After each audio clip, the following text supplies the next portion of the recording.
I want to start by thanking Rotary for their continued support. We have you make a difference in our school in many ways. I mean, Russ was talking about the Riley scholarships that are coming up. We've got great participation with that scholarship. We also have a really a very well supported and well subscribed Interact Club. I know some of my colleagues talk about Interact, and they're proud because they can get, say, 15 or 20 kids to come out. Ramapo has typically Interact has over 100 kids at their meetings. They have to meet in our auditorium to house everybody. So that's really great. And that says something about our values. It says something about the community, but it also says something about your ongoing support. So we thank you for that. I'm a thinker. Can't help it. My mom and dad were teachers. They were educators. In fact, my dad worked with Mary Orr's, who's not here. I'm looking at the empty seat there. But my dad actually worked with Mary Orr's husband back in the day. But so I've been a public school educator for 25 years, and these are by any standard, these are very interesting times. And I think I'm thinking a lot about three big forces that are converging, and they're affecting all of our lives, but they're also affecting the lives of young people. And one of those forces is the continued impact of the digital revolution. Access to technology, this incredible growing flood tide of information that people have access to, and the social media and all those sorts of things. And so much of that is positive, but I think there's also some loss with that, and I think we have to be mindful of that. We're a one-to-one district, and one thing that in other words, all of our students have Apple AirBook computers that they use for, in exchange, instead of a textbook, they've got the computer. They use it for projects. They use it to communicate. But that's the gain. What we have to avoid them doing is turning their learning experiences into, let's sit in the classroom and flip the book open, the laptop that isn't, to stare at a screen, right? They probably get enough screen time. But anyway, that's one powerful force in the lives of young people. The second one is starting to filter down. Tom had mentioned the park, and the park it's there, but the park, I think, might be not a very, perhaps at least on its first rollout, it may have been sort of a somewhat clumsy attempt to get at something that I think is very positive, which is, you may have heard of the Common Core curriculum that's become a national curriculum. That's part of a larger movement, which is saying it, and it kind of links with the digital revolution. And here's what it says: it's saying that what we teach kids we need to be moving them toward learning experiences that get them toward deep understanding of what they're studying. I'll give you a concrete example. I used to be an old social studies guy. In the old classic thing where, okay, can you please name for me the 5 causes of the revolution? That's fine. Kids need to do that.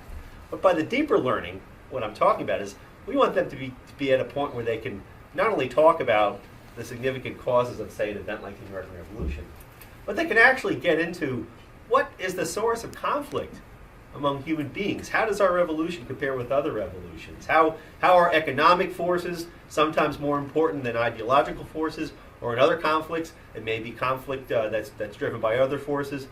And to give them a sense where that revolution, there's lots of potential, but there's also tragic aspects to it also. So that's what I'm trying to say in kind of a nutshell. There's a better way to put it. Instead of just memorizing sort of formulas applied to physics, our kids should be able to say, hey, look, if there's a snowball fight in space, what's happening up there? Be able to do that. And that was one of our assessment, something like that was on one of our assessment questions this past marking period. We had common assessments in physics. And we're moving toward this new kind of landscape of learning by saying, don't just do formulas in classes like science, but write what you're learning. Be able to write and describe what you're doing. So that's all. So we have the digital thing going on. We have these curriculum changes that I think are exciting. And the third force is more, I'm speaking more of a parent. I think high schools have an obligation, and this is really connected to some very practical developments. Tuition at Amherst, tuition at say NYU, hovering around the $60,000 a year mark, right, with room and board. Rutgers, New Brunswick is $25,000. So I think high schools have got to do. They have to offer kids practical options to get a leg up. In other words, actually start earning, if they're college bound, actually earning college credits while they're in high school. We've done that for a long time with AP curriculums. But we're also, Ramponian Hills, we're also partnering with local colleges so that some of our courses, starting this year actually, we're going to continue to grow the courses that are in this category. More and more courses are going to be what are called dual enrollment courses. So the student will actually take a course at the high school and get college credit. They'll get a college transcript that says that they had earned credit in that class.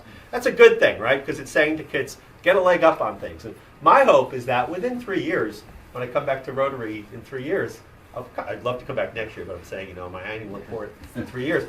I'm hoping that we can give every kid at Ramapo the chance to earn up to 24 credits, which and I'm not a proponent of streamlining college. I'd love it for kids to have 4 years of college. That's fine, but I also understand that there are families with economic issues, that there are students who are very motivated who want to go on to graduate studies or law school or med school.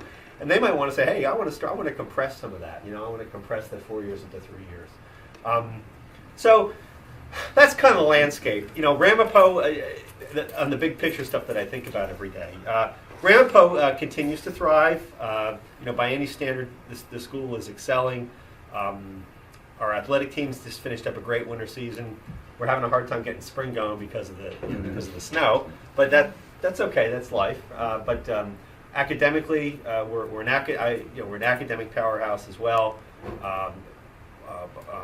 10 of our students were commended National Merit Scholars, which is a very elite pool of kids. We had 2 kids that were recognized to be potential presidential scholars. There's probably 14 in the whole county, and 2 were at Ramapo this year. 1 in music and 1 in general academics. So, just by any standard, the school is a powerhouse, and that says that reflects the work that goes on there every day, reflects the values of our kids, but it also reflects. I know not all of us are residents of Wyckoff, but still we're part of a community, and I think one of the best things about Western Bergen is the schools and the ongoing support, and Ramapo certainly is a beneficiary of that. So, I thank you. I will now conclude my formal remarks.